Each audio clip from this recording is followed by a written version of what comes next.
वारकरी संप्रदाय म्हणजे महाराष्ट्राचं सांस्कृतिक वैभव. ज्ञानोबा तुकोबांची मोठी परंपरा आपल्याला लाभली आहे. आजही वारी आली की मराठी माणसांची लगबग सुरू होते. वारकरी आपलं संसारातलं सगळं सुखदुःख काही काळ बाजूला ठेवतात आणि आपल्या पांडुरंगाला भेटायला पंढरपूरची वाट धरतात. पण तुम्हाला माहिती आहे का, ही परंपरा किती जुनी आहे, कधी सुरू झाली ही वारी आणि हा वारकरी संप्रदाय नेमका कोणी स्थापन केला, कोण आहे त्याचे संस्थापक, हेच सगळं जाणून घेणार आहोत आजच्या या वारी विशेष व्हिडिओच्या माध्यमातून. नमस्कार, मी श्रुती आणि तुम्ही पाहतात लगावबत्ती. वारकरी संप्रदाय म्हणजे काय, तर त्यांच्या नावातच त्याचा अर्थ दडलाय. वारी करणाऱ्यांचा संप्रदाय म्हणजे वारकरी. वारी शब्दाचा अर्थ होतो येरझारा, म्हणजेच सारखं ठराविक काळानंतर कुठेतरी जाऊन परत येणं.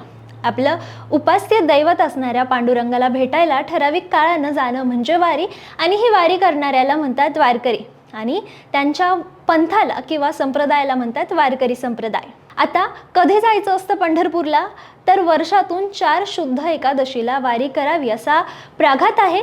त्या 4 एकादशी म्हणजे आषाढी, कार्तिकी, माघी आणि चैत्री.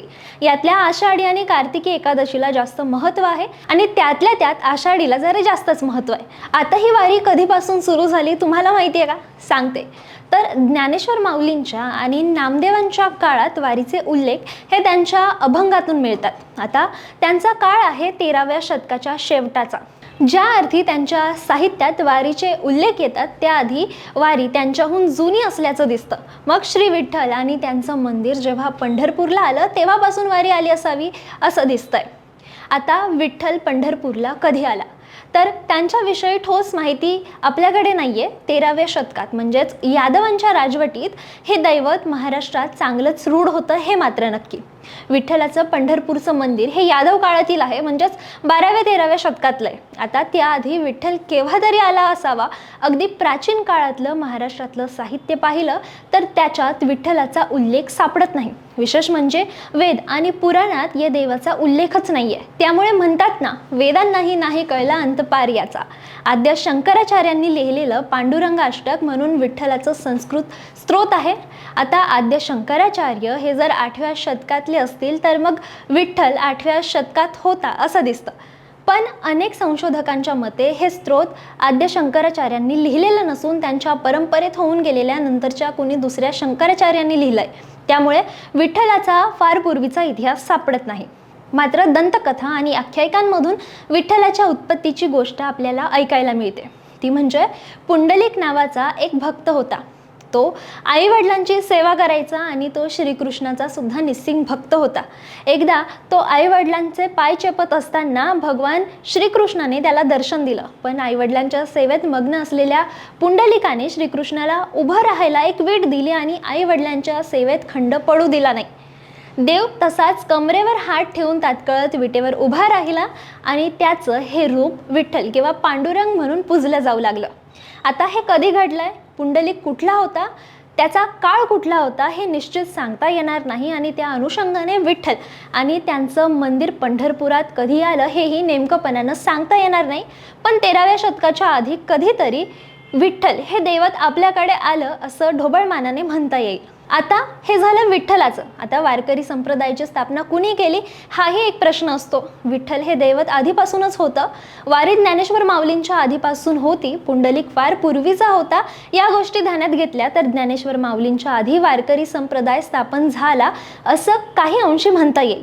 पुंडलिकानं देव आणला हे जरी खरं असलं तरी त्याला संप्रदायाचे संस्थापक म्हणता येणार नाही. मग ज्ञानेश्वर माऊलींना संस्थापक म्हणावं का? पण मग प्रश्न असा पडतो की माऊलींपेक्षा त्यांच्यापेक्षा वयाने मोठे असलेले संत नामदेव महाराज आणि इतर सावतामाळी, नरहरी सोनार, चोखामेळा हे तर आधीपासूनच विठ्ठल भक्त होते. नामदेव महाराज हे ज्ञानेश्वरांना वयाने साधारण 5 वर्षांनी मोठे होते आणि बऱ्यापैकी प्रसिद्ध होते. नामदेव महाराजांनी भक्तीचा मार्ग वारकरी संप्रदायाला दिला. नंतर त्यांनी भारतभर फिरत वारकरी संप्रदायाचा विस्तार केला. ज्ञानेश्वर माऊली इतके फिरले नाही. मग नामदेव महाराजांना संस्थापक म्हणावं का असा प्रश्न आपल्याला पडेल. पण कोणताही संप्रदाय स्थापन व्हायला लागतात त्या म्हणजे 3 गोष्टी. पहिला आहे उपास्य दैवत, दुसरा आहे उपासना पद्धती आणि तिसरा आहे प्रमाण ग्रंथ. वारकरी संप्रदायाच्या बाबतीत बोलायचं झालं तर पहिल्या दोन गोष्टी त्यांच्याकडे फार पूर्वीपासून होत्या. विठ्ठल हे उपास्य दैवत होतं, वारी ही उपासनाची पद्धत होती, पण प्रमाण ग्रंथ नव्हता. प्रमाण ग्रंथ असा असतो की ज्यातून संप्रदायाचा विचार स्पष्ट केला जातो आणि संप्रदायाला एक तात्विक बैठक मिळते आणि हे काम संत ज्ञानेश्वरांनी केलं. वयाच्या 16व्या वर्षी त्यांनी नेवासे इथे 1290 मध्ये ज्ञानेश्वरी नावाचा ग्रंथ लिहिला, जो भगवद्गीतेवरचं मराठी भाष्य होता.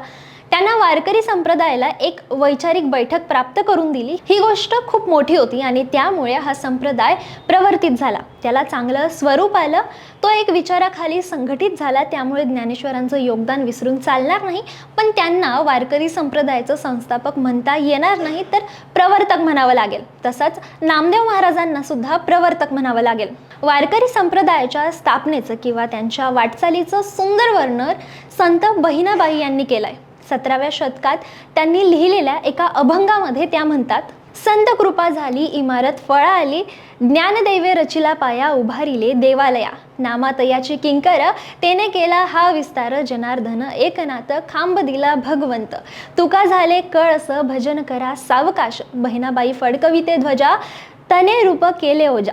म्हणजेच वारकरी संप्रदायाच्या इमारतीरूपी मंदिराचा पाया रचला ज्ञानेश्वरांनी, या इमारतीचा मोठा विस्तार केला नामदेवांनी, खांब रचून उंची दिली एकनाथांनी आणि त्यावर सर्वोच्च म्हणजेच कळस झाले ते तुकोबा. संत बहिणाबाईंचा हा अभंग वारकरी संप्रदायाची थोडक्यात वाटचाल खूप कमी शब्दात सांगतो आणि यासोबत आपल्या मनातल्या अनेक प्रश्नांची उत्तरं देऊन जातो, हे मात्र खरं आहे.